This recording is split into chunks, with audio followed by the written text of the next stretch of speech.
آنے والوں کا مقام کیا ہوتا ہے، صرف اس بات سے اندازہ کریں کہ حضرت سیدنا غریب نواز رحمت اللہ علیہ سے پوچھا گیا کہ حضرت یہ بتائیں کہ مرید صادق کس کو کہتے ہیں، مرید کس کو کہتے ہیں؟ اگر کسی عام آدمی سے پوچھا جائے کہ مرید کس کو کہتے ہیں تو یہی کہیں گے کہ کسی شیخ کے ہاتھ میں بیعت کر لے تو مرید ہو جائے گا۔ ہاتھ میں ہاتھ دیے، وہ چند باتیں انہوں نے اس چند باتوں کی تلقین کی، یہ سن لیا، بس یہی مرید ہے، اب مرید بن گیا۔ حضرت فرماتے ہیں مریدی یہ نہیں ہے کہ صرف ہاتھ میں ہاتھ دے کر وعدہ کر لینا، یہی مریدی نہیں ہے، بلکہ فرمایا کہ اس وعدے پر قائم ایسا رہے۔ فرمایا کہ مرید صادق وہ ہے کہ اس کی زندگی ایسی ہو کہ لکھنے والا جو فرشتہ ہے وہ انتظار میں رہے کہ اب گناہ لکھوں کہ تب گناہ لکھوں، اب گناہ، نیکیوں کا فرشتہ تو نیکیاں لکھتا جائے اور گناہ لکھنے والا فرشتہ 20 سال تک انتظار کرتا رہے اور اس کے دفتر میں کوئی گناہ لکھنے بھی نہ پائے۔ فرمایا یہ مرید صادق وہ ہے، مرید صادق وہ ہے کہ فرشتہ 20 سال تک اس کے نام اعمال میں کوئی گناہ لکھ بھی نہ پائے، لکھ بھی نہ سکے۔ اور یہ مقام ہے مرید کا، اور اس کے آگے مقام آتا ہے شیخ کا۔ مرید جب اس درجے کا ان کی نظر میں ہے تو پھر شیخ کس درجے کے ہوں، اولیاء کس درجے کے ہوتے ہیں، بس یہ بات ہمیں سمجھنے کے لیے کافی ہے۔ علماء کرام نے فرمایا کہ حضرت غریب نواز نے جو یہ بات فرمائی کہ 20 سال تک کوئی فرشتہ ان کے نامہ اعمال میں گناہ لکھ نہ پائے، اس کا مطلب یہ بھی ہے کہ بعض ایسے ہیں، ایسے استقامت والے ہیں کہ 20 سال بھی گزر جائیں تو فرشتہ لکھ نہیں پاتا کیونکہ وہ کرتے ہی نہیں، اور بعض ایسے بھی ہیں کہ گناہ ہو تو جاتا ہے، غلطی ہو تو جاتی ہے، لیکن غلطی پر قائم نہیں رہتے، صبح غلطی ہو تو شام ہونے سے پہلے ایسی سچی توبہ کرتے ہیں کہ ان کی سچی توبہ کی وجہ سے اللہ وہ لکھا ہوا بھی میٹ دیتا ہے، گناہ میٹ دیے جاتے ہیں۔ تو فرمایا کہ اس طرح سے ان کا مقام ہے کہ پہلے تو وہ گناہ کرتا نہیں، اور کیا بھی ہے تو پھر گناہ پر قائم نہیں رہتا، فوراً توبہ کر لیتا ہے۔ میرے بزرگوں اور دوستوں، حضرت سیدنا خواجہ خواجگان سیدنا غریب نواز رحمت اللہ علیہ کی تعلیمات کو دیکھیں، آپ فرماتے ہیں کہ سڑے منہ شریعت مطہرہ سے ذرا برابر، بال برابر بھی فرق ہماری زندگیوں میں آنے نہ پائے۔ حضور کی شریعت کے سب کے لیے ہے، سب شریعت کے تابع ہے، مصطفیٰ کا حکم سب پر چلنے والا ہے، کوئی اس کے باہر نہیں ہے، چاہے ولایت کی کسی بھی درجے پر پہنچ جائے۔ اور آج کچھ ایسے لوگ بھی ہیں جو یہ کہتے ہیں کہ ہم طریقت میں اس مقام پر پہنچ گئے، ہم اس مقام پر، اس منزل پر آ گئے، اب ہمیں نماز کی ضرورت نہیں ہے، ہم روزے کی ضرورت نہیں ہے، ہمیں حج کی ضرورت نہیں ہے، عبادتیں کرنا، وہ مسجدوں میں جانا، وہ صفوں میں کھڑے ہونا، وہ ابتدائی درجے کے لوگوں کا کام ہے۔ ہم اس کمال اور یقین کے درجے پہ پہنچ گئے ہیں کہ اب ہم سے کوئی نماز نہیں، سارے منزلوں کو طے کر کے آگے چلے گئے۔ یاد رکھو، یہ روحانیت نہیں، یہ شیطانیت ہے، یہ طریقت نہیں، یہ شیطانیت ہے، یہ فرعونیت ہے جو آپ کو شریعت مطہرہ سے ہٹا رہی ہے۔ آؤ میں بتاتا ہوں شریعت کی اہمیت کیا ہے، آؤ میں بتاتا ہوں غریب نواز نے شریعت مطہرہ کے احکام کی کس قدر انہوں نے پاس و لحاظ رکھا، کیا اس کی اہمیت کو انہوں نے بتایا۔ حضرت خواجہ غریب نواز رحمت اللہ علیہ اس مقام پر فائز ہیں کہ کچھ وہ بندے ہیں جو عبادت کرتے ہیں تو اس درجے پر ہوتے ہیں کہ اس یقین کے ساتھ ہیں کہ اللہ ہمیں دیکھ رہا ہے، اور کچھ وہ ہوتے ہیں اس منزل پر ہیں کہ اللہ تو انہیں دیکھتا ہے، وہ خدا کے جلووں کو دیکھا کرتے ہیں، اس منزل پر وہ تھے۔ حضرت غریب نواز مراقبے میں ہیں اور ایسے مراقبے میں مستغرق ہیں، باہر کیا ہو رہا ہے کسی کو پتا نہیں، کسی کی قبر نہیں ہے، کسی میں ہمت نہیں تھی کہ حضرت کو جا کر مراقبے سے اٹھا سکے۔ ایسے اللہ نہ جانے کیا کیا ان کو تجلیات دکھاتا تھا، کیا کیا پردے ان کی نگاہوں سے اٹھے ہوئے تھے۔ آپ نے بھی سنا مقرر سے کہ پہلا ہی مرحلہ تھا جب حضرت خواجہ عثمان ہارونی کے ہاتھ پر بیعت کی، پہلے ہی دن میں شیخ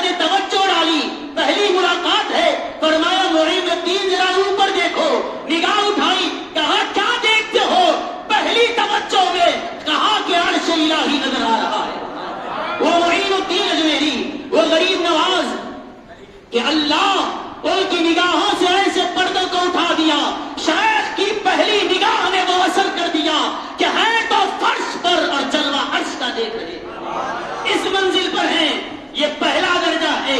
اب اس کے بعد جو ترقیاں کرتے گئے، نہ جانے کیا کیا ان کو دکھائی دے رہا ہو، کیا کیا اللہ انہیں دکھا رہا ہو، وہ دیکھنے والا جانے، وہ دکھانے والا رب جانے۔ اب ایسے وقت میں اللہ کے انوار و تجلیات کا مشاہدہ چل رہا ہے، اور اس کو دیکھنے کے بعد اگر کسی پر ڈائریکٹ نگاہ ڈال دیتے، کسی میں تاب نہیں تھی کہ نگاہوں کے اثر کو برداشت بھی کر سکے۔ اسی لیے آپ کے مریدین بڑے بڑے مٹکوں میں پانی بھر کے رکھ دیتے، اور جیسے ہی آپ اپنے مراقبے سے آنکھ کھولتے، کسی انسان کو سامنے نہیں رکھا جاتا، سامنے مٹکوں کو رکھ دیا جاتا، اور جیسے ہی آنکھ کھلتی ان تجلیات کے اثر کی وجہ سے وہ پانی کے مٹکے ٹوٹ کر گر جاتے۔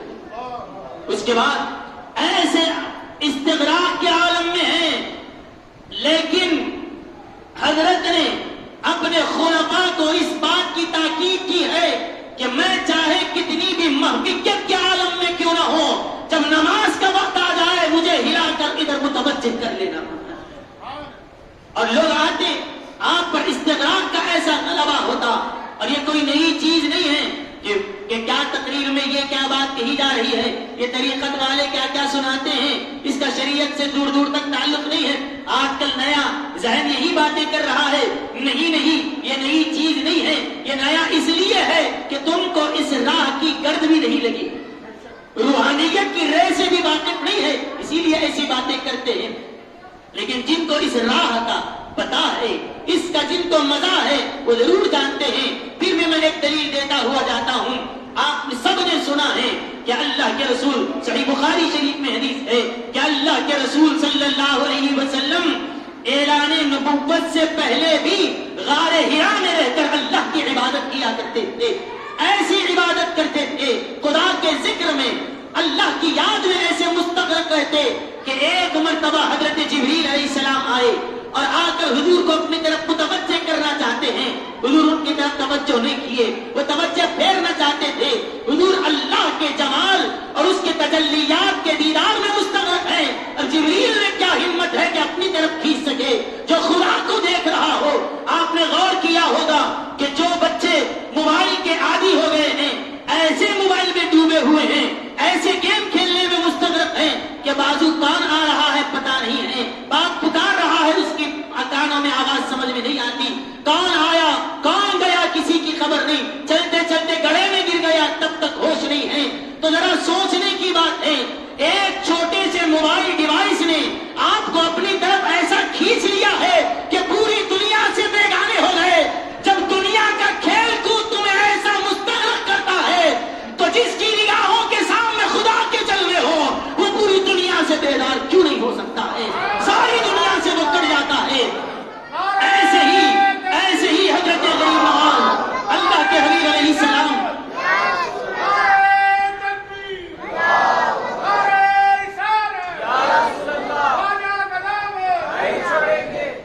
ایسے ہی غار حرا میں اللہ کے حبیب علیہ السلام یاد میں ایسے مصروف ہیں، اور جبریل علیہ السلام کہتے ہیں حضور کو آ کر گلے لگایا، اور گلے لگانے پر بھی متوجہ نہیں ہوئے، وہ دبا کر اور ملاقات کرنے لگے، پوری طاقت لگائی۔ حضرت جبریل کہتے حتی بلغ منی الجہد مبلغہ، جبریل نے اپنی پوری طاقت کا زور لگا دیا، پوری طاقت کا زور، اور کتنی طاقت، بس اتنا کافی ہے کہ وہ جبریل کی طاقت ہے کہ حضرت ابراہیم کی چھری حضرت اسماعیل کے گلے پر چلنے سے پہلے جنت سے تنبا لا کر وہاں پر پیش کرنا، یہ جبریل کی طاقت ہے۔ اور وہ طاقت ہے کہ اپنا ایک پر کھول دیں، مشرق و مغرب سارے ڈھانک لیں، یہ جبریل کی طاقت ہے۔ کہا کہ اتنی طاقت رکھ کر بھی، پوری طاقت لگا کر بھی حضور کو اپنی طرف متوجہ نہیں کر سکے۔ کہتے ہیں اقرا اقرا، پڑھیے پڑھیے، حضور فرمائے ما انا بقاری، میں پڑھنے والا نہیں ہوں، میں پڑھنے والا نہیں ہوں۔ وہ کہتے ہیں پڑھیے، حضور پڑھتے نہیں، لیکن جب کہا اقرا بسم ربک، اے حبیب اپنے رب کے نام سے پڑھیے، جس رب کا جلوہ دیکھ رہے ہو اسی خدا کے نام سے پڑھیے۔ جب خدا کا نام ہوا، جبریل کی طاقت ہوئی، حضور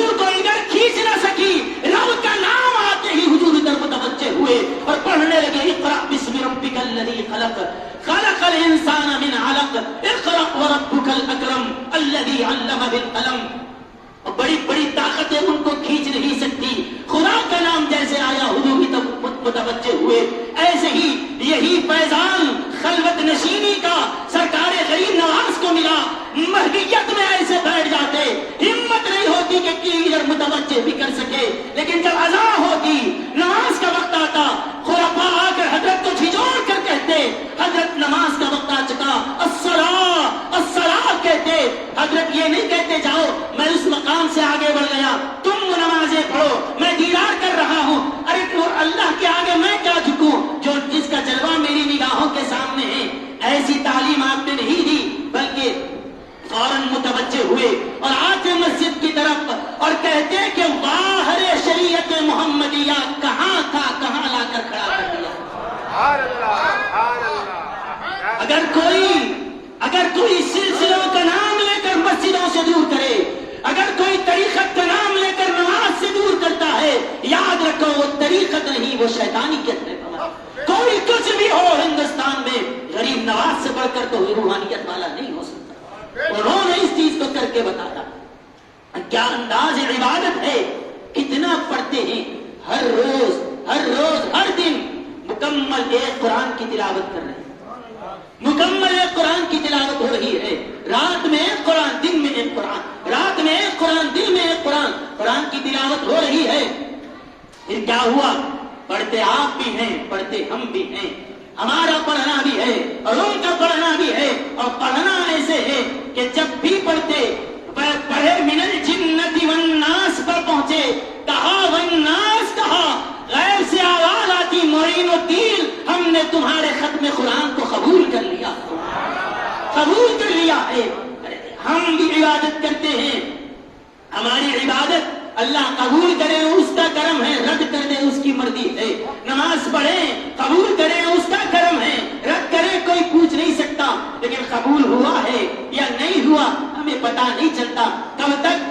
جب اللہ کے دربار میں حاضر ہوں گے اس وقت پتا چلے گا کہ یہ قبول ہے یا رد ہے، اللہ نے قبول کیا یا ریجیکٹ کر دیا ہے، بعد میں پتا چلے گا۔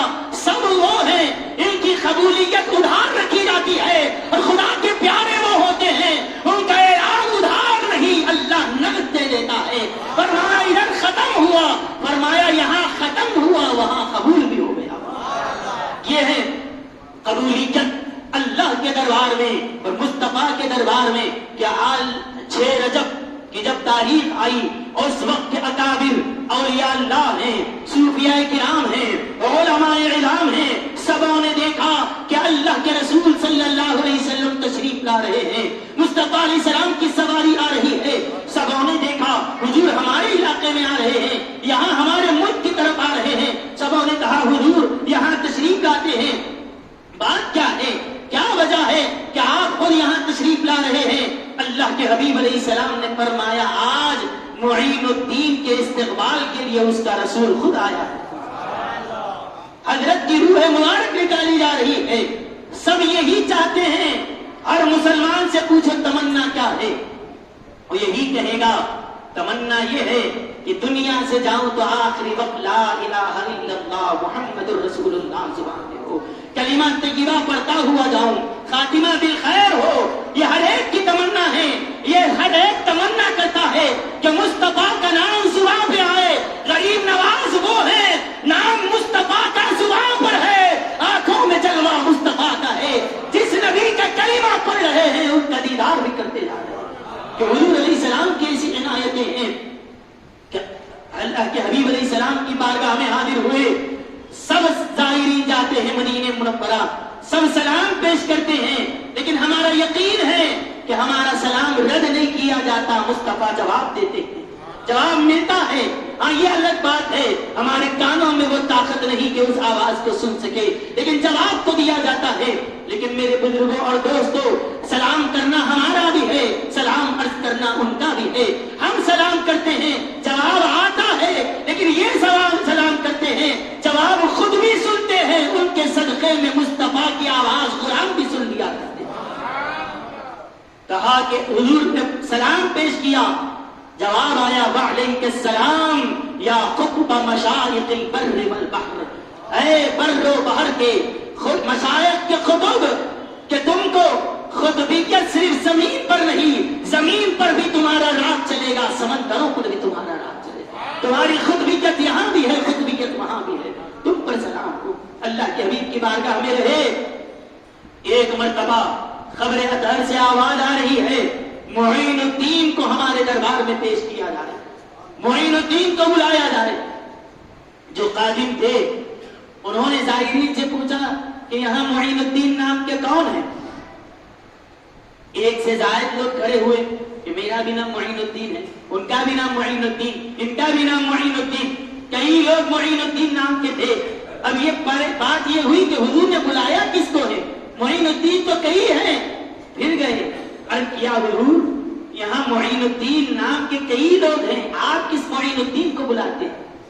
آپ کس معین الدین کو یاد فرماتے ہیں؟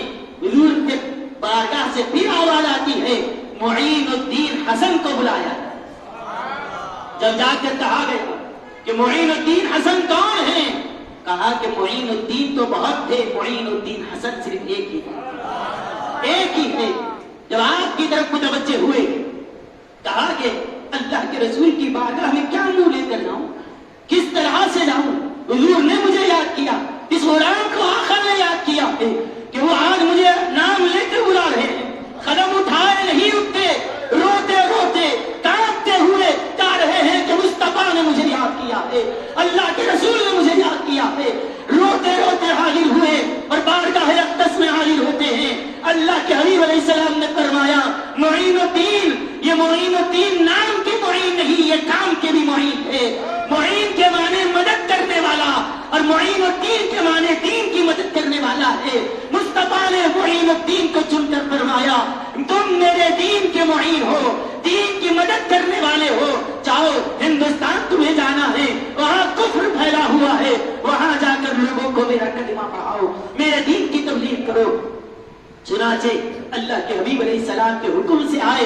بس اخیر بات کہہ کر گفتگو ختم کر رہا ہوں کہ وہ یہ ہے کہ سرکار غریب نواز جب ہندوستان آئے حال یہ تھا کہ لوگ ان کو ہندوستان کی زمین پر کھڑے ہونے بھی نہیں دیتے تھے. جنگل میں کسی جھاڑ کے نیچے بیٹھ جائیں وہاں سے بھی اٹھا دیا جاتا تھا. اور آج یہ حال ہے, وہی قوم آج اپنے سروں پر غلاف رکھ کر ان کی بارگاہ میں پیش کرنا اپنے لیے اعزاز سمجھتی ہے. آج حکومتیں ان کی بارگاہ میں چادریں بھیج کر اپنا نیاز عقیدت, نذرانے عقیدت پیش کر رہے ہیں. مجھے بتاؤ, قوم وہی ہے, غریب نواز بھی وہی ہے, لیکن وہ لوگ جو آپ کو اپنی زمین کی ایک بھی زمین پر کھڑے ہونے دینے کے لیے بھی تیار نہیں تھے, آج وہ آپ کی بارگاہ میں سر جھکائے ہوئے آتے ہیں. یہ کیوں ہے؟ ایسا انقلاب کیسے آ گیا؟ دوستو, یہ انقلاب ایسے ہی نہیں آیا. بڑی محنتیں اس کے پیچھے ہیں, بڑی قربانیاں اس کے پیچھے ہیں, بڑے امتحانات اس کے پیچھے ہیں کہ حضرت سرکار غریب نواز رحمت اللہ علیہ نے انتھک کوششیں کی ہے اور مصطفیٰ علیہ السلام کے جانشین بن کر ایسی استقامت کے ساتھ آپ نے مقابلہ کیا کہ وہ زمین جو آپ کو جہاں پر کھڑے ہونا بھی دشوار تھا, آپ نے محبت کو ایسے پھیلایا کہ آج دشمن بھی آپ کے گن گا رہے ہیں. کیسے ایک آدمی آپ پر حملہ کرنے کے لیے اپنے بغل میں خنجر چھپائے ہوئے آیا اور پیچھے سے حملہ کرنا چاہتا تھا. حضرت نے پلٹ کر دیکھ لیا, نگاہ ولایت سے دیکھ لیا, جیسے ہی آپ کو دیکھا سہم گیا. حضرت نے فرمایا بابا جس کام سے آئے ہو رکتے کیوں ہو, کرتے کیوں نہیں, جو ارادہ ہے پورا کر لو. کہا کہ حضرت بس ملاقات کے لیے آیا تھا, کوئی غرض نہیں تھی. کہا کہ ملاقات کے لیے آئے ہو تو بغل میں کیا چھپا ہے, اندر کیا چھپا ہو؟ وہ اندر چھپایا ہے, اوپر سے چادر اوڑا ہوا ہے, کسی کو پتا نہیں کہ اندر کیا چھپا ہے. ظاہری نگاہوں سے چھپایا جا سکتا ہے, ولایت کی نگاہ سے نہیں چھپ سکتا. کہا کہ اندر خنجر کس بات پر رکھا؟ کہا کہ اب چھپایا نہیں جا سکتا. قدموں میں خنجر رکھ دیا. کہا کہ حضرت معاف فرما دے, غلطی ہو گئی, خطا ہو گئی, معاف کر دیں. حضرت نے فرمایا تم نے جب کچھ کیا ہی نہیں تو معافی کیوں چاہتے, معافی کیوں چاہتے؟ کہا کہ نہیں حضرت غلطی ہو گئی, مجھے معاف کر دیں, یہ خنجر لیں اور بدلے میں آپ مجھے مار دیں. کہا کہ تم نے تو قصور کیا ہی نہیں, اب رہے بدلے کی بات سنو. درویشوں کا کام بدلہ لینا نہیں ہے، دشمنوں کو معاف کر دینا یہ درویشوں کا طریقہ، یہ اخلاق نبوت ہے کہ درویشوں کو بھی، دشمنوں کو بھی معاف کر دیا جائے۔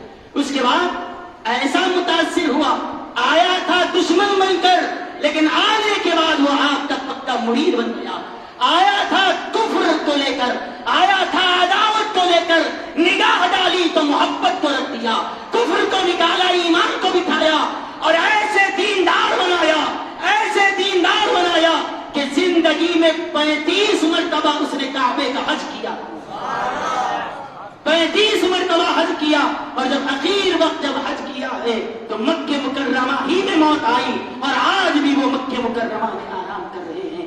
یہ ہے حضرت غریب نواز کی نگاہ انخلاف۔ اللہ سے ہم دعا کرتے ہیں کہ پروردگار ان کے عرص پاک کے صدقے میں اے اللہ حضرت غریب نواز کے فیضان کو ہم سب کے جاری فرما۔